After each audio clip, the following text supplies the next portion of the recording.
همین که جنگ تموم شده همین که যুক্তরাষ্ট্র ও ইরানের মধ্যে ঘোষিত নতুন খসড়া পরমাণু ও শান্তি চুক্তিকে ঘিরে তেহরানের জনমনে দেখা দিয়েছে ব্যাপক মিশ্র প্রতিক্রিয়া।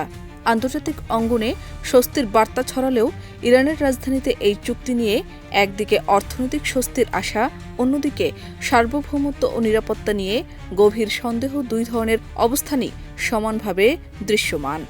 এমন চিত্রই উঠে এসেছে বার্তা সংস্থা এএফপির প্রতিবেদনে।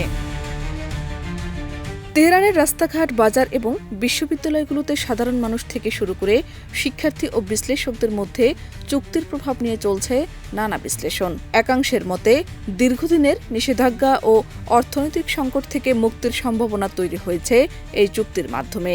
তাদের আশা, নিষেধাজ্ঞা শিথিল হলে দ্রব্যমূল্য নিয়ন্ত্রণে আসবে, বৈদেশিক বিনিয়োগ ফিরবে এবং জীবনযাত্রায় স্বস্তি আসবে।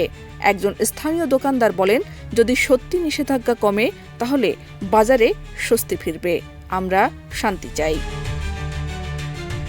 তবে এর বিপরীতে রক্ষণশীল ও নিরাপত্তা ঘনিষ্ঠ মহলে চুক্তি নিয়ে তীব্র সংশয় দেখা দিয়েছে। তাদের অভিযোগ, চুক্তির শর্ত ইরানের পরমাণু কর্মসূচি ও কৌশলগত অবস্থানকে দুর্বল করতে পারে। এক বিশ্ববিদ্যালয় শিক্ষার্থী বলেন, এই চুক্তি কার স্বার্থে হচ্ছে তা পরিষ্কার নয়। দেশের নিরাপত্তা নিয়ে কোনো আপোষ করা যাবে না। অর্থনীতি ও সার্বভৌমত্বের এই দ্বৈত চাপ এখন তেহরানের জনমতকে স্পষ্টভাবে বিভক্ত করে দিয়েছে।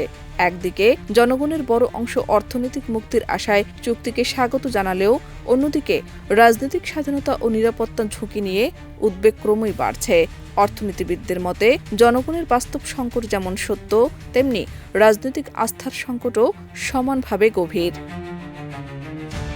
এদিকে সামাজিক মাধ্যমে তরুণ প্রজন্ম সবচেয়ে বেশি সক্রিয় প্রতিক্রিয়া জানাচ্ছে। কেউ একে শান্তির সম্ভাবনা হিসেবে দেখছেন, আবার কেউ এটিকে অস্থায়ী কূটনৈতিক সমঝোতা বলে সন্দেহ প্রকাশ করছেন। বিশ্লেষকদের মতে এই বিভক্ত জনমত ইঙ্গিত দিচ্ছে যে চুক্তি বাস্তবায়ন হলেও ইরানের অভ্যন্তরীণ রাজনৈতিক বিতর্ক সহজে থামবে না। সব মিলিয়ে মার্কিন ইরান এই সম্ভাব্য চুক্তি এখন শুধু আন্তর্জাতিক কূটনীতির বিষয় নয়, বরং তেহরানের জনমনে আশা ও আশঙ্কার একসাথে সহাবস্থানের প্রতিচ্ছবি হয়ে উঠেছে। শাহনাজ পারভীন, দেশ রূপান্তর।